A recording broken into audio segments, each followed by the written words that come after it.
अधिकारी सोलापूर.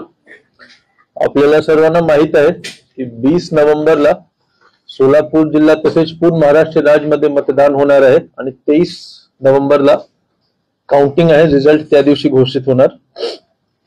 सोलापूर जिल्ह्यामध्ये जे निवडणूक होणार आहे, पोलिंग होणार आहे 20 नोव्हेंबरला, त्याबद्दल काय काय तयारी झाली आहे आणि जे महत्वपूर्ण आकडे आहेत ते मी थोडक्यात देतो.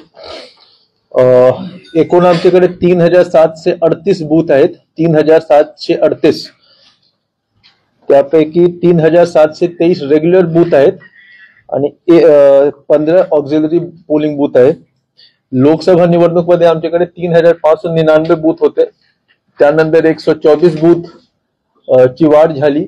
आम्ही हाय राईज बिल्डिंग मध्ये, कोऑपरेटिव्ह हाऊसिंग सोसायटी मध्ये, स्लम्स मध्ये आणि ज्या ज्या ठिकाणी 1400 पेक्षा जास्त मतदार होते, हे सर्व बूथ मध्ये, हे सर्व एरियामध्ये आम्ही नवीन मतदान केंद्र तयार केले आणि त्यानंतर 15 जून ऑक्सिलरी बूथ तयार झाले.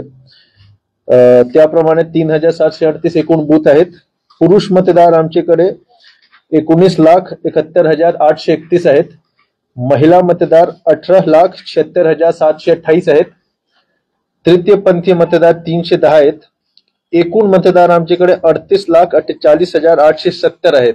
38,48,869. त्यापैकी दिव्यांग मतदाराची संख्या 29,989 आहेत. 29,989. 85 वर्षावरील मतदाराची संख्या 52,766 आहे. 52,766. आता सर्वांना कल्पना आहे की ऑनरेबल इलेक्शन कमिशन ऑफ इंडियाच्या एक होम बेस्ड वोटिंगच्या एक नवीन त्यांनी एक इनिशिएटिव्ह घेतला होता. त्यामध्ये जे सिनियर सिटीजन्स आहे 85 इयर्स प्लस आणि जे दिव्यांग मतदार आहेत, ते प्रत्येक दिव्यांग मतदार आणि सिनियर सिटीजनच्या घरी जाऊन आम्ही त्यांच्याकडून फॉर्म 12D भरून घेतला. त्यांना ऑप्शन आहे होम बेस्ड वोटिंग करण्याची. त्याप्रमाणे 5316 लोकांनी ऑप्शन दिला होम बेस्ड वोटिंगच्या आणि हे सर्व 5316 लोकांचे घरी जाऊन आमची पोलिंग टीमने त्यांची मतदान करून घेतली. तसेच वेबकास्टिंग बद्दल ऑनरेबल इलेक्शन कमिशन ऑफ इंडियाचा नियम आहे की किमान 50% पोलिंग बूथवर वेबकास्टिंगची सुविधा असली पाहिजे. वेबकास्टिंग म्हणजे ते लाईव्ह सीसीटीव्ही फीड असतो. त्याचे जे फीड आहे ते असेंब्ली कॉन्स्टिट्युएन्सी मध्ये रिटर्निंग ऑफिसरच्या कंट्रोल रूम मध्ये पण दिसणार. डिस्ट्रिक्ट इलेक्शन ऑफिसर, जिल्हा निवडणूक अधिकारी म्हणून माझ्या जे कंट्रोल रूम आहे त्यामध्ये पण दिसणार. चीफ इलेक्टोरल ऑफिसरच्या कंट्रोल रूम मध्ये पण दिसणार आणि इलेक्शन कमिशन ऑफ इंडिया दिल्लीत त्यांचे पण कंट्रोल रूम मध्ये लाईव्ह फीड दिसणार. किमान 50% प्रमाणे जवळपास 1875 बूथ मध्ये आम्हाला वेबकास्टिंगची व्यवस्था करायची होती. आम्ही 50% पेक्षा जास्त बूथ मध्ये वेबकास्टिंगची सुविधा केली आहे. एकूण 2305 मतदान केंद्र आमचे वेबकास्टिंग मध्ये कव्हर होणार. त्याचे लाईव्ह फीड आम्हाला दिसणार. एकूण जसं मी सांगितलं 3738 बूथ मध्ये शहरी भागात 1183 बूथ आहेत आणि ग्रामीण भागात 2555 बूथ आहेत. आता हा ज्या पूर्ण निवडणूक प्रक्रिया आहे त्यामध्ये एकूण बॅलेट युनिटची संख्या, जे बॅलेट युनिट वापर होणार आहे त्याची संख्या 6,469 आहे. 6,469. कंट्रोल युनिटची संख्या 4,541 आहेत. हे रिझर्व्ह पकडून मी सांगतो, 20% रिझर्व्ह पकडून. आणि व्हीव्हीपॅटची संख्या 30% व्हीव्हीपॅटची रिझर्व्ह पकडून 4,914 आहेत. एवढे सीयू, बीयू आणि व्हीव्हीपॅट चा वापर होणार आहे. त्यामध्ये हा जे आकडा मी सांगितला त्यामध्ये रिझर्व्ह जे बीयू, सीयू आणि व्हीव्हीपॅट आहेत ते पण इन्क्लुडेड आहेत. आता उद्या सर्व जे पोलिंग पार्टीज आहेत ते त्यांचे घरीतून सकाळी निघून जवळपास 10, 11, 12 वाजेपर्यंत डिस्पॅच सेंटर पोहोचणार. प्रत्येक मतदारसंघामध्ये, प्रत्येक असेंब्ली कॉन्स्टिट्युएन्सी मध्ये, हेडक्वार्टर मध्ये आम्ही डिस्पॅच सेंटर आणि रिसिव्हिंग सेंटर तयार केले आहेत. ते सर्व जे पोलिंग पार्टीज आहेत ते उद्या त्या ठिकाणी पोहोचतील. त्या ठिकाणी मशीन घेऊन त्यांचे अटेंडन्स होऊन त्यांना एक शेवटची एक शॉर्ट ट्रेनिंग देऊन आणि त्यांच्या ताब्यात मशीन देऊन त्यांना जेवण करून आम्ही त्या ठिकाणी त्यांना बूथ साठी रवाना करू. सोलापूरमध्ये रोड नेटवर्क चांगलं असल्यामुळे आमची अपेक्षा आहे की जवळपास 4, 5, 6 वाजेपर्यंत, लेटेस्ट 6 वाजेपर्यंत सर्व जे पोलिंग पार्टी आहे ते त्यांचे केंद्रावर पोहोचतील आणि त्यानंतर त्यांचे जे मशीन सेटअप करायचे ते सेटअप करतील आणि परवा सकाळी 7 वाजेपासून वोटिंग सुरू होणार. वोटिंगचा जे वेळ आहे ते सकाळी 7 वाजेपासून संध्याकाळी 6 वाजेपर्यंत असतो. 6 वाजे जे लाईन मध्ये आहेत, रांगमध्ये जे उभे आहेत, त्यांना पण वोटिंग करण्याची, मतदान करण्याची संधी मिळेल. पण 6 वाजेनंतर आपण मतदान केंद्रामध्ये प्रवेश करू शकणार नाही. तर सर्व जे सोलापूरचे नागरिक आहेत त्यांच्या माझ्या आव्हान की हा ज्या वेळ आहे, जे टायमिंग आहे सकाळी 7 पासून संध्याकाळी 6 वाजेपर्यंत, हे टायमिंगच्या आपण लक्षात ठेवा आणि त्याप्रमाणेच घरीतून निघून रांगमध्ये किमान आपण 6 वाजता रांगमध्ये आपण असलं पाहिजे. हा ज्या पूर्ण आमचे जे टीम्स आहेत त्याच्याबद्दल मी आकडे सांगतो. टोटल पोलिंग स्टाफ जे आहे ते 18,020 आहेत. रिझर्व्ह स्टाफ पकडून 18,020 लोकची इलेक्शन ड्युटी लागली आहे. त्यामध्ये सेक्टर ऑफिसर्स 387 आहेत. जसं मी सांगितलं 3,738 बूथ आहे आणि 387 आमच्याकडे सेक्टर ऑफिसर्स आहेत. प्रत्येक सेक्टर ऑफिसरकडे 9 ते 10 बूथ त्यांचे खाली येत आहेत आणि त्यांना झोनल मजिस्ट्रेटची पण पॉवर आम्ही ऑलरेडी प्रदान केलेले आहेत शेवटची 3 दिवसासाठी. त्यांच्याकडे मजिस्ट्रेटच्या पण पॉवर राहील. स्टॅटिक सर्वेलन्स टीम आमच्याकडे 33 आहेत. आता ऑनरेबल इलेक्शन कमिशन ऑफ इंडियाच्या सूचना अन्वये ग्रामीण भागात 13 नोव्हेंबर पासून आणि शहरी भागात 15 नोव्हेंबर पासून ते सर्व जे SST पॉइंट आहेत त्यामध्ये half section central armed police forces पण आम्ही दिला आहे. तर प्रत्येक SST पॉइंट मध्ये 4 CAPF चे पण लोक राहणार, सेंट्रल आर्म्ड पोलीस फोर्सेसचे. तसेच ग्रामीण आणि शहरी भागामध्ये डायनामिक नाकाचा आम्ही नवीन एक प्रयोग केला आहे. ते वेगवेगळे जगह नाका आम्ही सेटअप करणार. हे SST चे पॉइंट वगळून असतील आणि त्याचे लोकेशन चेंज होऊन राहील. जसं पोलीसचे इंटेलिजन्स असेल त्याप्रमाणे लोकेशन चेंज होत राहील. व्हिडिओ सर्वेलन्स टीम 45 आहेत. व्हिडिओ व्ह्यूइंग टीम्स 22 आहेत आणि नंबर ऑफ अकाउंट टीम 11 आहेत. प्रत्येक असेंब्ली कॉन्स्टिट्युएन्सी साठी एक अकाउंटिंग टीम असेल. जे पोलिंग पार्टीज आहेत 18,020, प्रिसाइडिंग ऑफिसर आणि 3 पोलिंग ऑफिसर त्यांच्या सोबत पोलीस कॉन्स्टेबल, होमगार्ड सगळे लोक, त्यांना ट्रान्सपोर्ट करण्यासाठी एकूण 756 रूट आहेत आणि त्यामध्ये 502 बसेस लागणार, 70 मिनी बस आणि 198 जीप लागणार त्यांना ट्रान्सपोर्टेशन करण्यासाठी. सीझर यावेळी आमच्या चांगला झाला आहे. लोकसभापेक्षा जास्त सीझर झालेला आहे.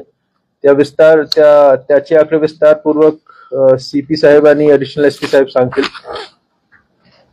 सी विजिलचे कंप्लेंट्स आमच्याकडे 140 आलेले आहेत. पूर्ण आचारसंहिताच्या कालावधीमध्ये 140 जे 100 मिनिटच्या वेळ असते त्यामध्ये निराकरण झालेले आहेत. ऍव्हरेज जे टाइम आहे आमच्या ते 93 मिनिट आहे निराकरण करण्याची. आता आज संध्याकाळी 6 वाजेपासून 48 तासच्या ज्या कालावधी आहे ते सुरू होत आहे. त्यामध्ये प्रचारबंदीचे आदेश आम्ही ऑलरेडी काढलेला आहे. तर कुठल्याही पॉलिटिकल पार्टीला कुठल्याही प्रकारच्या रॅली, सभा, कॉर्नर सभा, जाहीर प्रचार हे करता येणार नाही. लाऊडस्पीकरची परवानगी असणार नाही. सर्व सर्व जे वाहनची आम्ही परवानगी दिली होती कॅम्पेनिंगसाठी ते आज संध्याकाळी 6 वाजेपर्यंत होती. यानंतर ते ऑटोमॅटिकली ते सर्व व्हेकल्सची परवानगी रद्द होऊन जाते.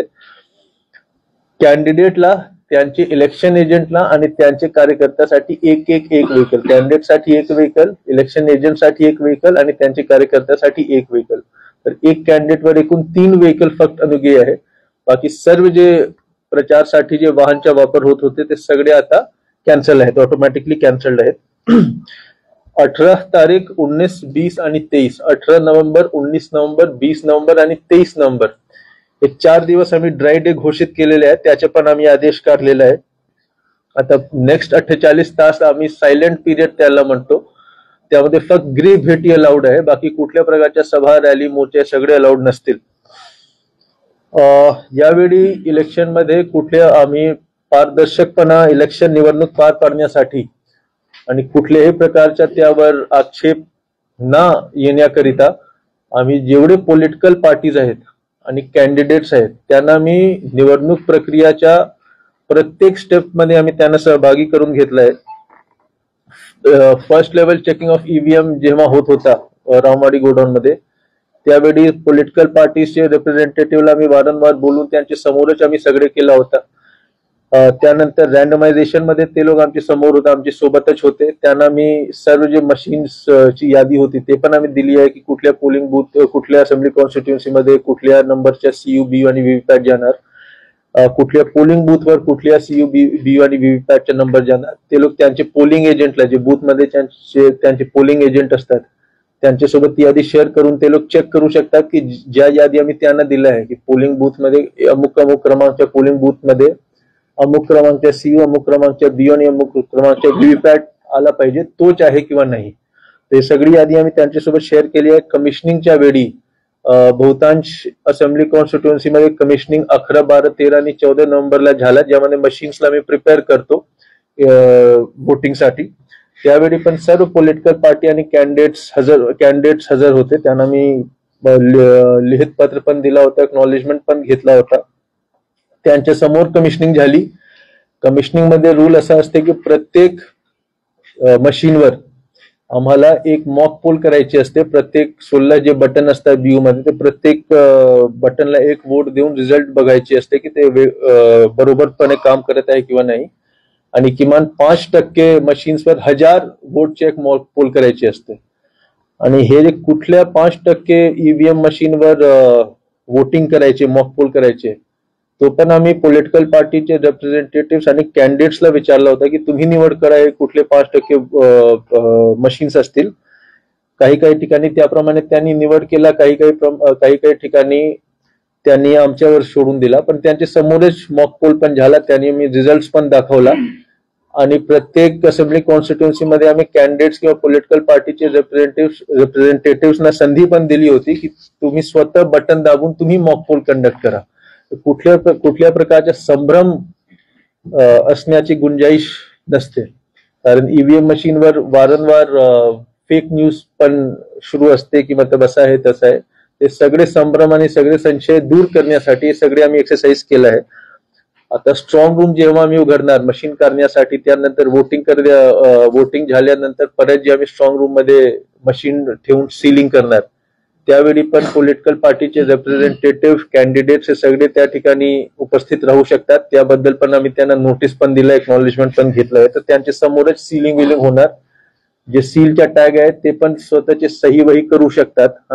व्हिडिओग्राफी असेल पूर्ण प्रक्रियाच्या, तर सुरुवातीपासून फर्स्ट लेवल चेकिंग पासून सीलिंग पर्यंत प्रत्येक टप्प्यामध्ये आम्ही कॅन्डिडेट्स आणि पॉलिटिकल पार्टीजला समाविष्ट केले आहेत यावेळी. शेवटची एक अश्युअर्ड मिनिमम फॅसिलिटीचं महत्वपूर्ण हे असते. प्रत्येक पोलिंग बूथवर ऑनरेबल इलेक्शन कमिशन ऑफ इंडियाच्या निर्देशान्वये आम्हाला अश्युअर्ड मिनिमम फॅसिलिटीज द्यावे लागते. त्यामध्ये drinking water, lighting, furniture, ramp हे सगळे सोयी सुविधा आम्हाला पुरवायची असते. त्याप्रमाणे प्रत्येक बूथवर आम्ही लोकसभामध्ये आणि यावेळी पण एमएफ पूर्णपणे दिला आहे. ज्या ठिकाणी रांगची लेंथ जास्त असते, लॉंग क्यूज ज्या ठिकाणी असते, त्याची आम्ही यादी काढून ठेवला आहे. आणि त्या ठिकाणी आम्ही प्रयत्न केला आहे की प्रत्येक जगात जिथे लॉंग क्यूज असतात, रांग लांब असतात, त्या ठिकाणी आम्ही चेअर्स आणि बेंचेस पण रांगच्या शेजारी आम्ही ठेवण्याची प्रयत्न केला आहे. ज्या ठिकाणी 5 किंवा 5 पेक्षा जास्त बूथ आहेत, एक लोकेशनवर 5 किंवा 5 पेक्षा जास्त बूथ आहेत, त्या ठिकाणी बूथ मॅनेजमेंट प्लॅन पण आम्ही तयार केला आहे. त्याप्रमाणे प्रत्येक बूथचे एक वेगळे कलर कोडिंग आम्ही केलं आहे. आणि तोच कलर असा समजा की बूथ नंबर 1 to 5 एक ठिकाणी आहे. उदाहरणासाठी मी सांगतो की booth number 1 to booth number 5 एकच लोकेशनवर आहे, तर बूथ नंबर 1 चा एक वेगळा कलर असेल, लाल, हिरवा, पिवळा काही वेगळा कलर असेल. बूथ नंबर 2 चा वेगळा कलर असेल. आणि जो बूथचा कलर असेल, बूथच्या समोर आम्ही तो रंग मध्ये एक मार्किंग करू. तोच रंगाच्या टी शर्ट घालून तो बूथचा व्हॉलंटियर राहणार. आणि असे ठिकाणी आम्ही वोटर असिस्टन्स बूथची संख्या पण वाढली आहे. तिथे पीएस सिस्टम मधून अनाउन्स पण होत राहणार की जर आपला बूथ नंबर हा आहे तर त्याचा कलर कोडिंग असं आहे. तर लोकांना जास्त प्रॉब्लेम होऊ नये त्यामुळे आम्ही सगळी व्यवस्था केली आहे. मेडिकल किट्स पण प्रत्येक ठिकाणी आम्ही दिली आहे. आशा वर्कर, अंगणवाडी सेविका पण प्रत्येक ठिकाणी तैनात राहणार. मागच्या वर्षी लोकसभा मध्ये एक आम्हाला असा एक्सपिरियन्स आला होता की बरेच लोकांचे नाव मतदार यादीमध्ये समावेश नव्हते आणि त्या दिवशी त्यांना कळलं. ते पुन्हा होऊ नये यासाठी आम्ही प्रेस कॉन्फरन्स असो किंवा बातमीपत्राच्या मार्फत वारंवार आम्ही सूचना दिल्या आहे, सांगितलं पण आहे. त्यामध्ये प्रेसच्या आम्हाला खूप चांगला प्रतिसाद मिळाला, खूप चांगला सहकार्य मिळाला. आम्ही त्यांना सांगितलंय की तुम्ही वोटर लिस्टमध्ये तुमचं नाव चेक करून घ्या, जर तुमचं नाव नसेल तर फॉर्म 6 भरून घ्या आणि त्यानंतर वोटिंग करता येईल. तर मला वाटतं की यावेळी ते प्रॉब्लेम नाही झाला पाहिजे, कारण आम्ही सर्व प्रयत्न केले आहेत. दुसरा एक असा कंप्लेंट होता की काही बूथमध्ये जे प्रिसाइडिंग ऑफिसर होते त्यांच्या एक असा होता की ई-पिक तुम्हाला दाखवायची आहे, ई-पिक असल्याशिवाय वोटिंग करता येणार नाही. तर यावेळी दोन ट्रेनिंग होतात पोलिंग पार्टीच्या. दोघं ट्रेनिंगमध्ये या पॉइंटवर आम्ही स्ट्रेस केला आहे की ई-पिकची आवश्यकता नाही आहे, वोटर लिस्टमध्ये त्यांचं नाव असलं पाहिजे. आणि 16 प्रकारचे गव्हर्नमेंट आयडीज अप्रूव्ड आहेत. यामध्ये Aadhaar card, PAN card, driving licence, passport आणि अजून प्रकारचे एकूण 16 प्रकारचे government IDs approved government IDs आहेत. त्यापैकी जर एकही त्यांच्याकडे आहे तर ते वोटिंग करू शकतात. तर यावेळी त्या प्रकारचे हे येणार नाही. उद्या जेव्हा सर्व पार्टी डिस्पॅच होणार, डिस्पॅच सेंटर पासून जे मतदान केंद्रासाठी डिस्पॅच होणार, तर त्यावेळी सुद्धा आम्ही अनाऊन्स करत राहणार आणि त्यांना एक शेवटची ट्रेनिंग पण देणार उद्याच की ई-पिक वर इन्सिस्ट करायचे नाही. जसं मी सांगितलं की वोटिंग 7 वाजता सकाळी सुरू होणार, 6 वाजेपर्यंत वोटिंग होईल. 6 वाजेपर्यंत आपण रांगमध्ये लागू शकतात आणि प्रत्येक प्रकारचे अशोर्ड मिनिमम फॅसिलिटीज आम्ही प्रोव्हाइड केल्या आहे. तर हे सर्व माहिती होती आणि जिल्हाधिकारी म्हणून मी आवाहन करतो की सोलापूरचे सर्व नागरिक, प्रत्येक नागरिकने आवर्जून मतदान करून राष्ट्रीय हक्काचे कर्तव्य पार पाडावे. धन्यवाद. सर, सोलापूर जिल्ह्यामध्ये जवळपास 32 साखर कारखाने, 37 साखर कारखाने सुरू झाले, गळीत हंगाम सुरू झालाय आणि या ठिकाणी मजदूर आले, ते स्थलांतरित आहे. त्यांच्या मतदानासंदर्भात काय आपण नाही, जे स्थलांतरित आहे, जसं मी सांगितलं, जर त्यांचे नाव मतदान केंद्र वोटर लिस्ट मध्ये जर आहे, जर त्यांनी वोटर लिस्ट मध्ये त्यांचे हे केले आहेत, त्यांना मतदान करता येईल. पण त्यामध्ये जेव्हा तुम्ही फॉर्म 6 भरता तर तुम्हाला रेसिडेन्स प्रूफ दाखवावे लागते आणि तो अधिकार रिटर्निंग ऑफिसर घेतात, त्यांची हिअरिंग घेतात आणि रिटर्निंग ऑफिसर देतात की इथे हॅबिच्युअली रेसिडेन्स आहे किंवा नाही. आता हॅबिच्युअल रेसिडेन्स जे आहे, हा जो फ्रेज आहे, त्याच्या कुठल्याही इलेक्शन कमिशन ऑफ इंडियाच्या गाईडलाईन्स मध्ये त्याचे डेफिनेशन नाही दिलं आहे की हॅबिच्युअल रेसिडेन्स कोणाला मी म्हणतो. तरी सुद्धा हायकोर्ट आणि सुप्रीम कोर्टच्या जजमेंट्स आहेत काही, ते जजमेंट्सवर असं दिसते की जिथे ते नेहमीच झोपतात हा ना, आणि जिथे राहण्याचे त्यांची इंटेन्शन आहे त्या ठिकाणी त्याला हॅबिच्युअल रेसिडेन्स म्हणता येईल. आणि त्याचा निर्णय इलेक्टोरल रजिस्ट्रेशन ऑफिसर ERO घेतात. मोस्टली ते प्रांत असतात हा ना, सर्व प्रांत असतात. त्यांनी घेतले आहे की ते हॅबिच्युअल रेसिडेन्स मध्ये आहे किंवा नाही आणि त्यांचे नाव मतदार यादीमध्ये समाविष्ट करता येणार किंवा नाही. जर मतदार यादीमध्ये नाव समाविष्ट केलं आहे तर त्यांना वोटिंग करता येईल, जर नाही केलंय तर नाही करता येईल. थोड्या 8-8 दिवसाला बदलला, 4-4 दिवसाला. मग तोच मी सांगतो की जर EROने असा निर्णय घेतला की हॅबिच्युअल रेसिडेन्स नाही आहे, ते नेहमीप्रमाणे ते झोपतात नाही ना, तर ते त्यांचे ते नाव समाविष्ट नाही केले असतील ते लोकांनी. आपण आधीच नोटीस काढल्या आस्थापनांना, साखर कारखान्यांना किंवा ज्या लोकल आस्थापना आहेत, तुम्ही त्यांना 2 तासाची सुट्टी द्या किंवा दिवसभराची सुट्टी द्या. आणि ते बरेच लोक येणारे आपल्या जिल्ह्यात आहेत, बाहेरच्या जिल्ह्यात आहेत. तिकडच्या जिल्हाधिकाऱ्यांनी किंवा तिकडच्या आस्थापनेनं त्यांना केलं नाही का, कंपल्शन केलं नाही किंवा त्यांना आणण्याची व्यवस्था करू शकली नाही? बघा, तुमचे जे हे ट्रान्सपोर्टेशनच्या हे आहे ना की तुम्ही इथे उठून हे करा, तर त्यासाठी बॅन आहे. मतलब तो करप्ट प्रॅक्टिसेस मध्ये येईल. आणि जिल्ह्यावर तुम्ही जिल्हाधिकारीला हे नाही करू शकणार की नाही तुम्ही सगळे तुमचे जे मायग्रंट वर्कर्स आहेत ते लाखो मध्ये असतात, हजारो मध्ये असतात, त्यांची ट्रान्सपोर्टेशनचा जे भार आहे ना तो जिल्हाधिकारी कार्यालय नाही घेऊ शकणार. आता आमच्याकडे यवतमाळ कडून, भंडारा कडून, गोंदिया कडून बरेच हे येतात. आता यवतमाळतून भंडारा, सोलापूर आणि परत शोधण्याची त्यांची व्यवस्था आम्ही नाही करू शकणार. जोपर्यंत सुट्टीचा विषय आहे, ते आमचे जेवढे टेक्सटाईल, बीडी आणि गारमेंटचे जे हे आहेत आणि साखर कारखान्याचे, फॅक्टरीचे युनियन आहेत, त्यांच्यासोबत आमची 3-4 बैठक झाली आहे. रिप्रेझेंटेटिव्ह ऑफ पीपल ऍक्ट 1951 च्या कलम 135B त्याप्रमाणे पेड हॉलिडे द्यायची असते आणि प्रत्येकला द्यायची असते. असं नाही की फक्त परमनंट एम्प्लॉईला अलाउड आहे. ते जे कॉन्ट्रॅक्च्युअल लेबर आहेत, दिहाडी मजदूर आहे, त्याला सुद्धा पण तो अनुग्रह असते. यावेळी आम्ही पूर्ण स्ट्रेस केला आहे त्यांना की तुम्हाला द्यायचेच आहे हा ना. जर नाही दिला आणि आमच्याकडे कंप्लेंट आला तर आम्ही कारवाई करू. पण त्यांनी काय केलंय की आम्हाला MOU दिला आहे, लिहून दिलाय प्रत्येक. मला वाटतं की 22-23 इंडस्ट्रियल असोसिएशन, चेंबर ऑफ कॉमर्सने पण दिला होता, लोकसभा पण दिला होता. यावेळी अजून लोकांनी दिला आहे की आम्ही 135 ची अंमलबजावणी करू आणि पेड लिव्ह देऊ. सांगलीला जे आता आपल्या बाजूला आहे सांगलीला, तिथं ते एका उमेदवाराने, भाजपच्या उमेदवारांनी थेट निवडणूक निर्णयाधिकाऱ्यांनी तक्रार दाखल केली की काही लोक त्यांच्या मतदारसंघातले सक्तीने घेऊन चालेत साखर तोडणीला. कुठे? दुसऱ्या जिल्ह्यात. अच्छा, मतलब म्हणजे तिथं त्यांना मतदान करून द्यायचं आहे. ओके. ते सक्तीने घेऊन चालेत आणि त्यांना ते महागारी सोडत नाहीत मतदानासाठी, कारण तो तिथला कॅन्डिडेट त्यांना आणायला तयार आहे. सांगलीमध्ये झालंय ना, सांगलीमध्ये झालंय ना. आता सांगलीचे कलेक्टर एक माझी विनंती राहील की CP साहेबांनी, ऍडिशनल SP साहेबांनी जर काही यामध्ये हे द्यायचे, आकडे ऍड करायचे तर द्या, नाही तुम्ही हे करतो. उसके बाद हम क्वेश्चन आपल्याला सीजर्स आणि प्रिव्हेंटिव्ह ऍक्शन जे शहरी भागाचे जे झालेलं आहे त्याबद्दल मी आकडेवारी सांगतो.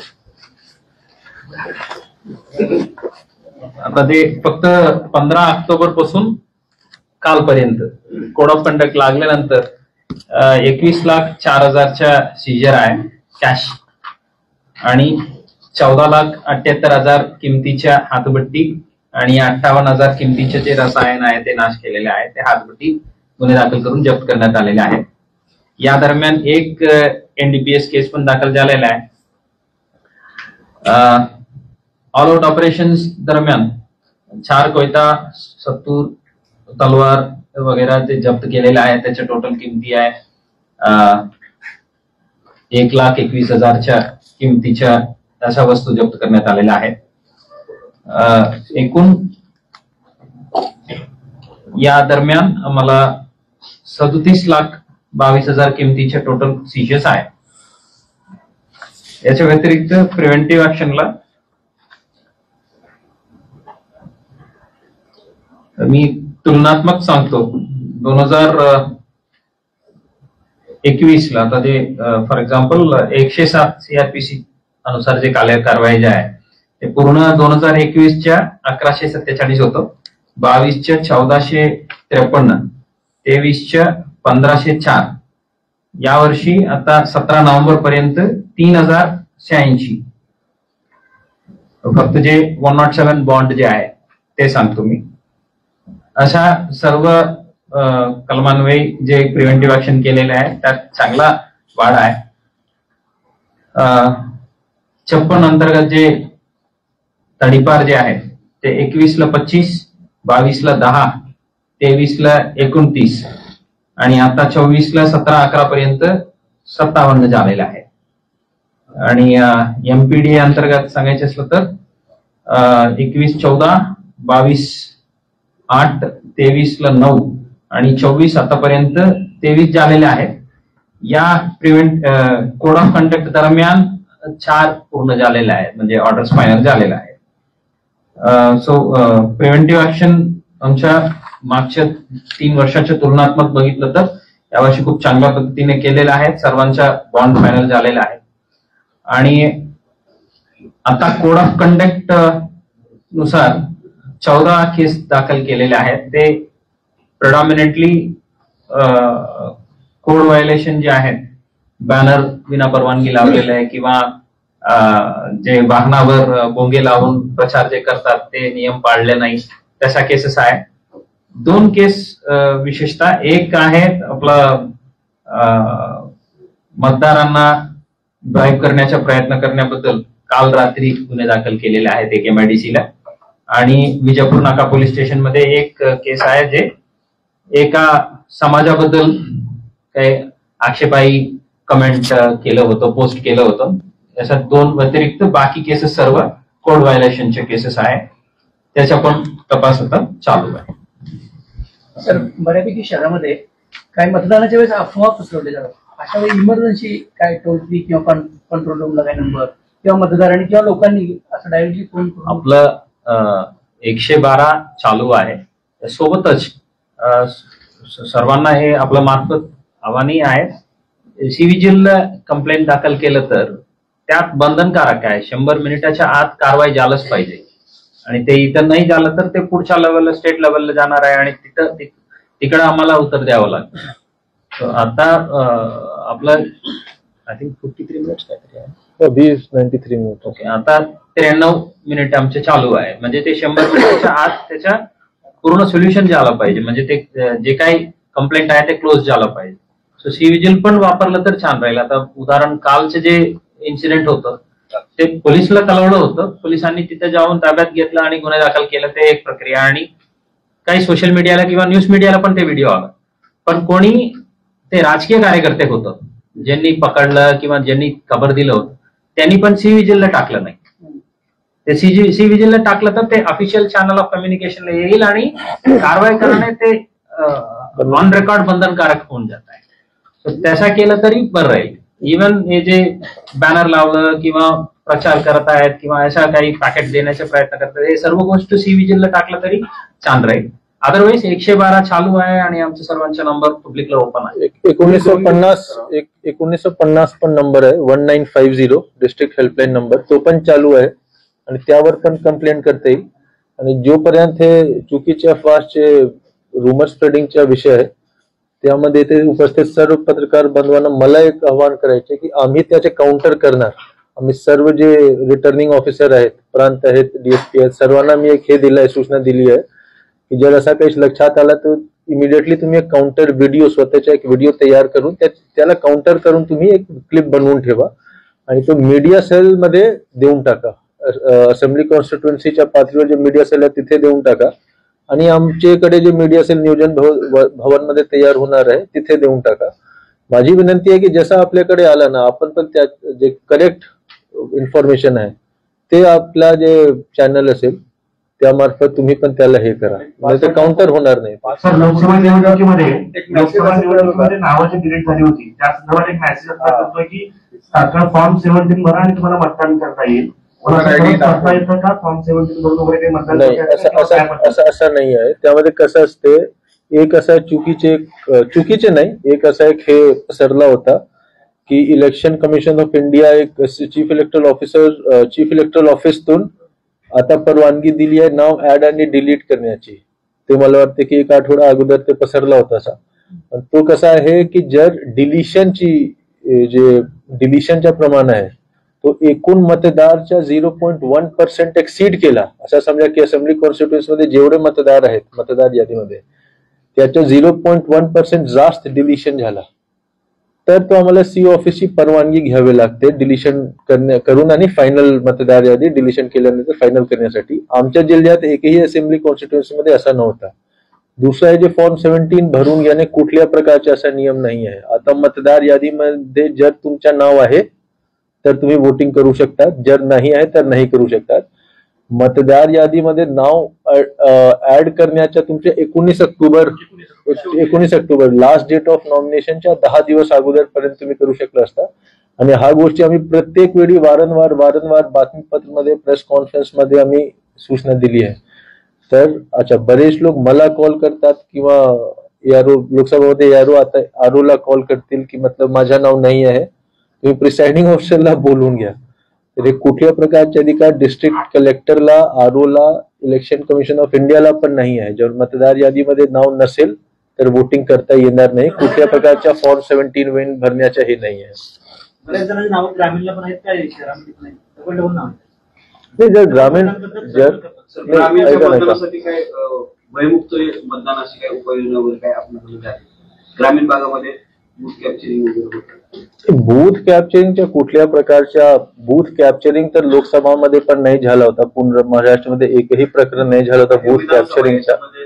नाही, ऐका ना, बूथ कॅप्चरिंग तर त्याप्रमाणे आमचे क्रिटिकल पोलिंग स्टेशन आणि क्रिटिकल पोलिंग स्टेशनची एक यादी आहे आणि काही बूथ आम्ही स्वतः सिलेक्ट केलंय जवळपास 200-400 जवळपास, जिथे आम्ही विशेष वॉच ठेवणार. आता हे कुठले बूथ आहे त्याची यादी आम्ही आउट करू शकत नाही ना, पण बूथ कॅप्चरिंगच्या कुठलेही प्रकरण होणार नाही. आमच्याकडे भरपूर पोलीस बल आहे मला वाटते की एकूण 3 कंपनी शहरी भागात CAPFचे आहेत 3 CAPF आणि ग्रामीण भागात किती CAPFचे आहेत? 9. 12 कंपनी तुमच्या CAPF सेंट्रल आर्म पोलीस फोर्सेसच्या आहेत.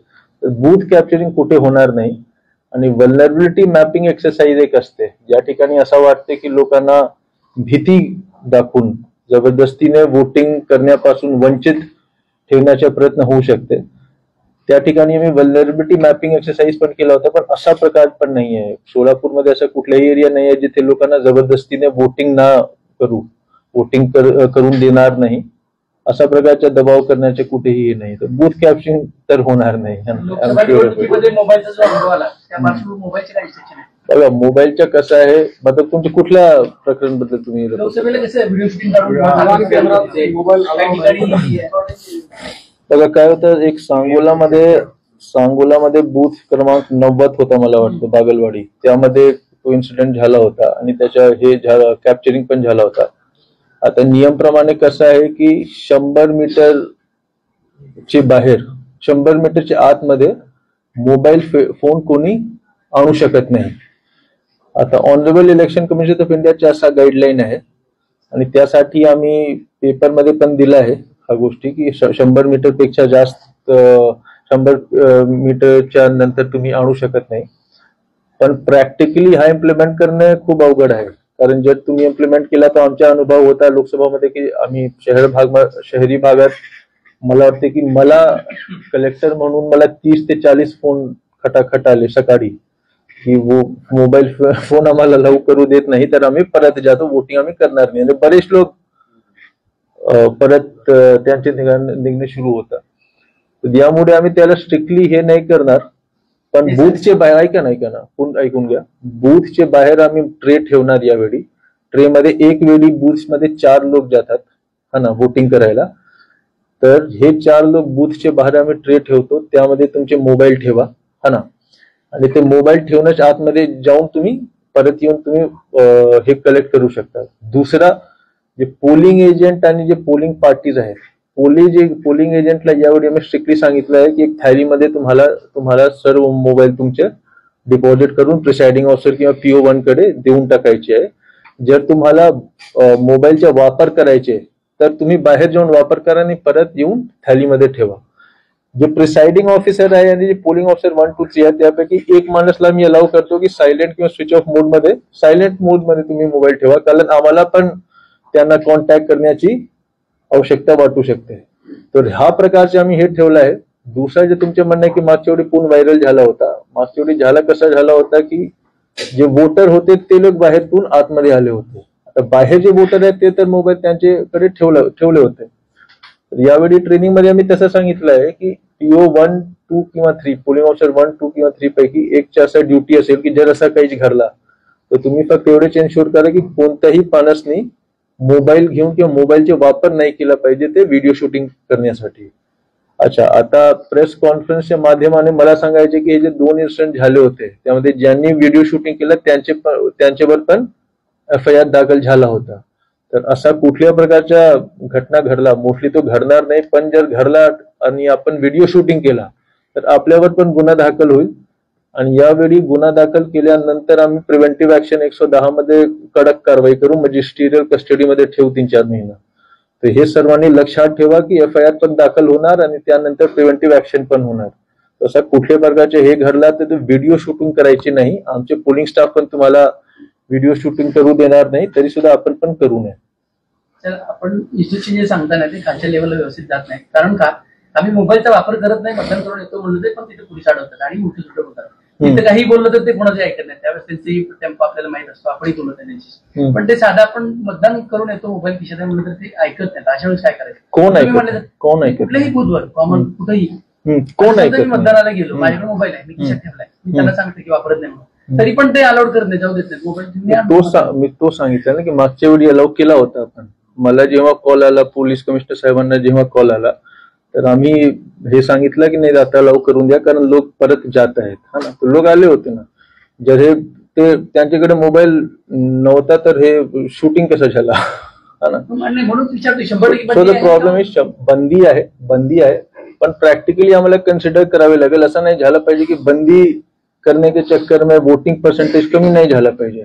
आलं लक्षात. असं समजा की जर 100 मीटर बाहेर मला जर सांगितलं की आयफोन सोडून द्या तर एक चांगला चान्स आहे की मी परत जाणार. ते वोटिंग पर्सेंटेजवर फरक नाही पडला पाहिजे है ना. ते आम्हाला बॅलन्स अप्रोच एक ठेवावे लागते. तो आम्ही ठेवू. नाही यावेळी गेलाय. लोकसभेनंतर आम्हाला अनुभव आले. आय कार्ड सगळं असताना सुद्धा सोडले नाही.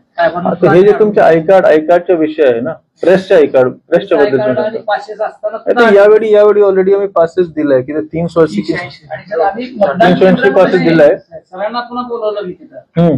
साहेबांनी सुद्धा दखल घेतली ना त्यावेळेला आम्ही सांगताना. ठीक है, तो इस बार पुलिस को हमने सूचना दी है. पण मला हे सांगा, ऐका ना, लोकसभा जेव्हा निवडणूक झाला त्यानंतर आम्ही प्रेस कॉन्फरन्स घेतला. हे सगळे प्रश्न तुम्ही सांगितलं त्यामध्ये. आता परत तुम्ही सांगतो पण त्याप्रमाणे पोलिसला सूचना दिलाय. तुम्हाला हरकत होणार नक्की.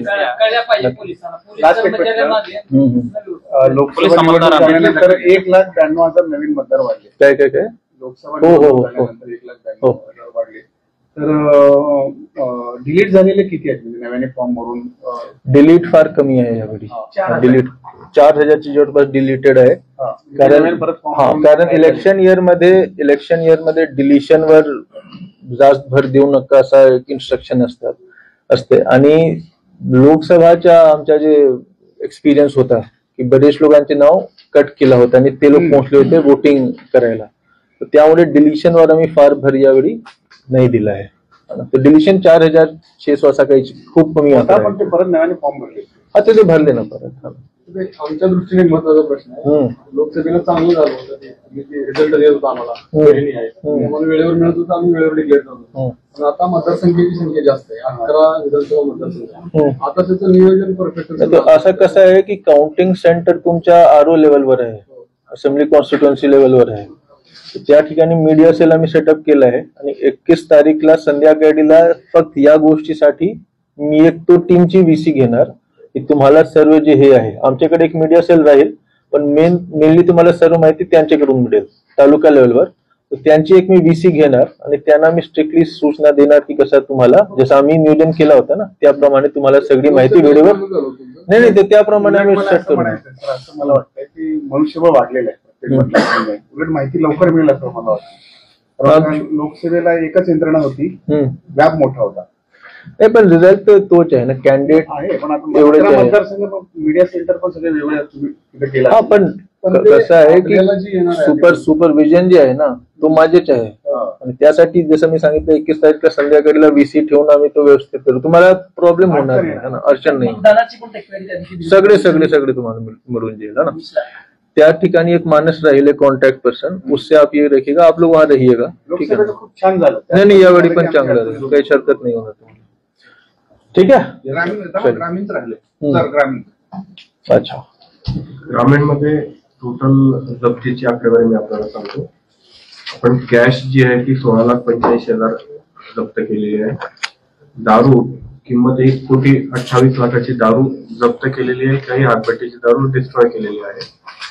NDPSच्या आपण 4 केसेस केलेल्या आहे ड्रग्सच्या आणि त्याच्यामध्ये 13,60,000 गांजा पकडलेला आहे. आपण 11 आर्म्स ऍक्टच्या केसेस केलेल्या आहे मॉडेल कोड ऑफ कंडक्टच्या दरम्यान.